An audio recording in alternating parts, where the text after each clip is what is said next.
Education अड्डा में आप सभी का स्वागत है मेरे प्यारे दोस्तों।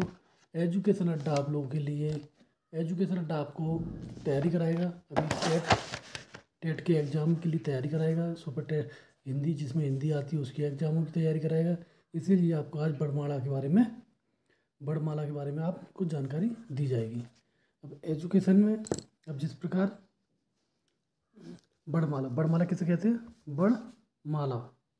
भाषा की सबसे छोटी इकाई क्या है? ध्वनि होती है। उस ध्वनि को क्या कहते हैं? बड़माला कहते हैं। क्या कहते हैं? बड़माला कहते हैं। वर्णों के व्यवस्थित समूह को क्या कहते हैं? वर्णों के व्यवस्थित समूह को क्या कहते हैं? बड़माला कहते हैं। भाषा की सबसे छोटी इकाई ध्वनि होती है और इस ध्वनि को क्या कहते हैं? बड़ कहते हैं। वर्णों के व्यवस्थित समूह को बड़माला कहते हैं। हिंदी बड़माला में कुल वर्णों की संख्या कितनी है? 52। कितनी है? 52। हिंदी वर्णमाला को दो भागों में बांटा गया है। हिंदी वर्णमाला को कितने भागों में बांटा गया है? दो भागों में। नंबर 1 स्वर और नंबर 2 व्यंजन।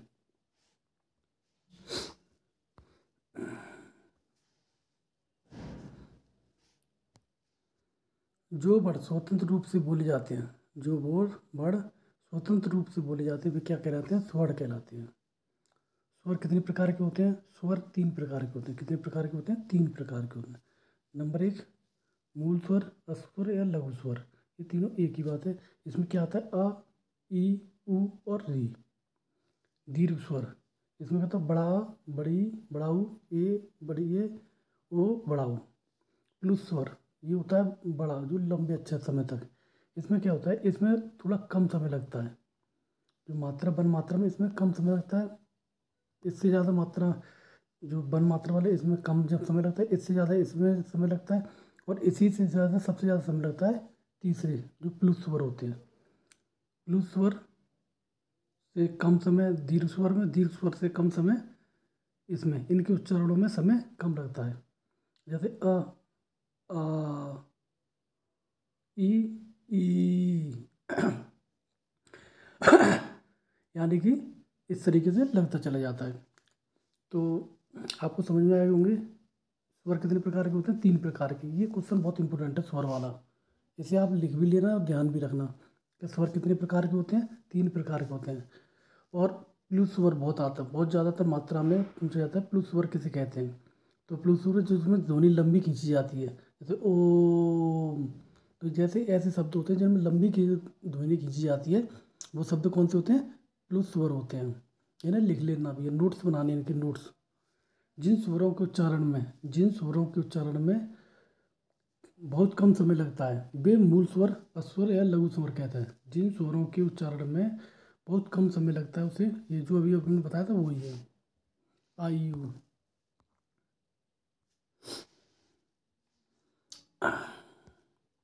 जिन स्वरों के उच्चारण में ह्रस्व स्वरों से अधिक समय लगता है या दीर्घ स्वरों से अधिक समय लगता है, उन्हें क्या कहते हैं? उन्हें दीर्घ स्वर कहते हैं। आ, ई, उ। स्वरों से ज़्यादा समय लगता है, उन्हें दीर्घ स्वर कहते हैं। जिन स्वरों के उच्चारण में सबसे अधिक समय लगता है उन्हें वे प्लुस स्वर कहलाते हैं। जैसे ओम। स्वरों की संख्या कितनी होती है? 11 होती है। बा। अयोगव स्वर कितने होते हैं? 2। कभी कभार पूछ लिया जाता है एग्जाम में, बहुत ज़्यादा पूछा जाता है कि स्वरों की संख्या कितनी होती है, तो 11 होती है। अयोगव स्वर कौन से? 2। कुल स्वर कितने हो गए? 13। वैसे स्वरों की संख्या अगर कोई पूछा जाए तो 11 और कुल स्वर पूछे जाएंगे तो 13। अब जैसे स्वर कौन कौन से? तो छोटा आ, बड़ा, छोटी, बड़ी, छोटा ऊ, बड़ा ऊ, री, ए, बड़ी ए। छोटा ऊ, बड़ा ऊ। और छोटी अंग और बड़ी अंग ये कौन से हैं? अयोगवा स्वर होते हैं। ठीक है। अनुसार के लिए ये चिन्ह लगाया और विसर्ग के लिए डबल बिंदी वाला चिन्ह लगाया जाता है। स्वरों का वर्गीकरण किस प्रकार किया गया? देखो, स्वरों का वर्गीकरण। मूल स्वर, अस्वर, लघु स्वर। आ, ई, उ, री। दीर्घ स्वर बड़ा, बड़ी, बड़ाऊ, ए, ओ। दीर्घ संधि स्वर आ, बड़ी, बड़ाऊ। संयुक्त स्वर कौन सा? ए, बड़ी ए, ओ, बड़ाऊ। ठीक है। संयुक्त स्वर संयुक्त स्वर संयुक्त स्वर पूछे जाते हैं, कितने होते हैं? 4 होते हैं। आ, धन ई, ए, आ धन ए बड़ा बड़ा ए, ऊ धन ऊ बड़ा बड़ा ऊ, अ धन ओ बड़ा बड़ा ऊ। संयुक्त स्वर या स्वरों का निर्माण। स्वरों का उच्चारण। स्वरों का उच्चारण। स्वरों का उच्चारण क्या होता है? कंठ स्वर। जैसे आ बड़ा आ, ये किससे होते हैं? कंठ। आ बोलने में जब कंठ आता है ना, कंठ, कंठ से जो आवाज़ निकलती है वो कंठ स्वर होते हैं। तालव्य स्वर, जो तालव्य, जो जीभ का तालव्य होता है ना, उससे जो स्वर निकलता है, जैसे आ, ई, ई बड़ी। ओष्ठ स्वर, जिसको स्वर ओठों से निकलता है, ओष्ठ। आ, ऊ बड़ा ऊ। मूर्धन्य स्वर, ऋषि। कंठ तालव्य स्वर, ये बड़ी है। कंठ ओष्ठ स्वर, ओ बड़ा ओ। जीभ के आधार पर स्वरों का उच्चारण। जीभ के अग्र स्वर, ई बड़ी ऊ। जो अग्र, जो जीभ के आगे वाला हिस्सा होता है, जो जीभ के आगे की जब जीभ उठती है वो उसका आगे का हिस्सा उठेगा इस बोलने पे। अग्र स्वर को बोलने पर आवाज़, अग्र स्वर के बोलने पे क्या उठता है? जीभ के आगे का हिस्सा उठता है। मध्य स्वर, जैसे आ, तो जीभ जो बीच की, जीभ बीच का हिस्सा होता है जीभ का, तो वो स्वर उठता है तो जीभ आ से। पश्च स्वर, जो जीभ का जो पीछे वाला स्वर होता है, पीछे वाली जो जीभ के पीछे का हिस्सा जो उठता है वो पश्च स्वर होता है। आ ऊ ई बड़ा ऊ, ओ बड़ा ऊ।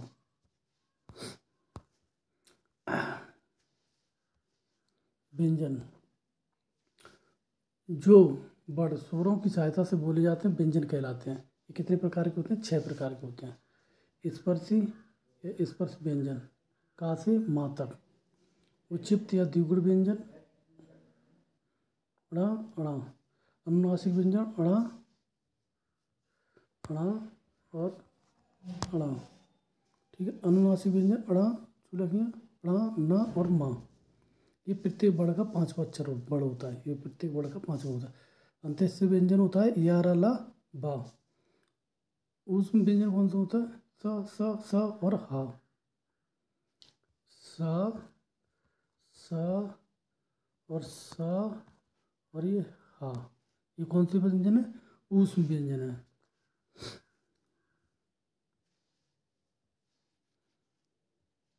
संयुक्त व्यंजन, क्षेत्र, ज्ञ, त्र। ये कौन से हमारे संयुक्त व्यंजन है? इन संयुक्त वर्गों को आगे हम बताएंगे इसके बारे में। अब ये जो बड़ तालिका है, जो अभी हम बता रहे थे आपको, ये बड़ तालिका है। इसमें क्या होता है? क बड़ तालिका, क, ख, ग, घ, ङ, च, छ, ज, झ, चुलकियाँ ट, ठ, ड, ढ, ण, ता, था, द, ध, न, प, फ, ब, भ, म। ये क्या है? का से कंठ तालव्य, चा से चाल तालव्य, मूर्धन्य, दंतोष्ठ, ओष्ठ। इसमें क्या होता है? इसमें जो तालिका बताई थी हमने, जो तालिका भी दिखाई थी, उसमें अल्पप्राण, अल्पप्राण में प्रत्येक वर्ड का पहला, तीसरा और 5वां वर्ड, पहला, तीसरा और 5वां, यानी 135 क्या होता है? अल्पप्राण कहलाता है। ठीक है। महाप्राण प्रत्येक वर्ड का दूसरा उच्च होता है, यानी 2 और 4 का महाप्राण कहलाता है। इनको याद करने का तरीका क्या है? महाप्राण यानी 24, अल्पप्राण 135, अल्पप्राण 135, महाप्राण 24। अघोष, अघोष क्या कहता है? प्रत्येक वर्ड का पहला व दूसरा वर्ड अघोष कहलाता है। क्या कहलाता है? पहला दूसरा वर्ड अघोष कहलाता है। ठीक है। सघोष ऑब्लिक घोष, प्रत्येक वर्ड का तीसरा, चौथा और 5वां वर्ड सघोष ऑब्लिक घोष कहलाता है।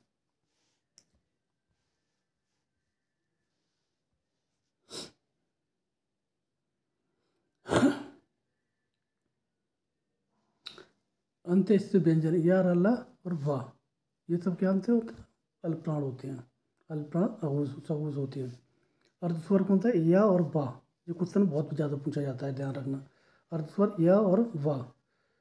पाश्चात्य व्यंजन कौन सा होता है? ला। पाश्चात्य व्यंजन कौन सा होता है? ला।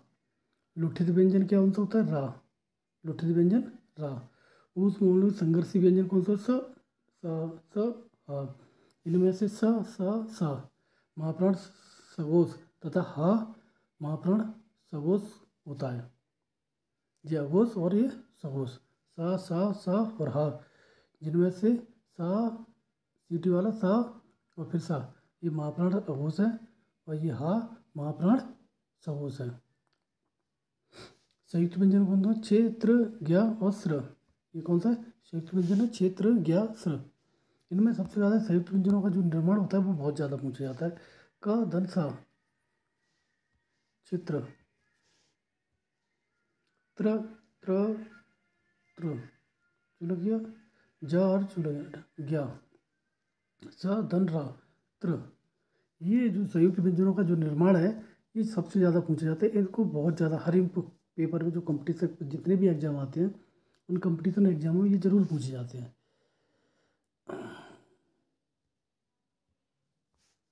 इसी के साथ वर्णमाला एक नज़रों में हम आपको दिखाएं। इसमें बहुत सारे क्वेश्चन हैं।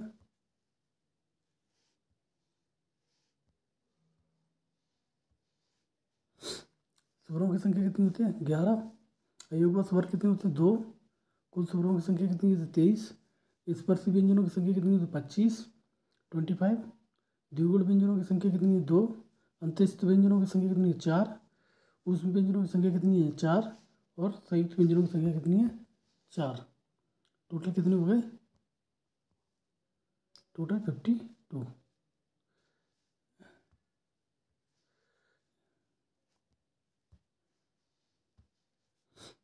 टोटल कितने हो गए? 52। इसी प्रकार अंग्रेजी वर्णमाला में कितने होते हैं? 26। 5 स्वर और 21 व्यंजन। इसी के साथ हम लोग आज की इस क्लास को समाप्त करते हैं। अगर मेरी क्लास को अगर आपको अच्छी लगी हो तो इसे सब्सक्राइब करें, लाइक करें और शेयर ज़रूर करें। ये राष्ट्र निर्माण के लिए, जिससे हमारे देश का उज्ज्वल भविष्य हो, आप लोगों का उज्ज्वल भविष्य, तो राष्ट्र का निर्माण ऑटोमेटिक हो जाएगा। इसी के साथ हम विदा लेते हैं। जय हिंद।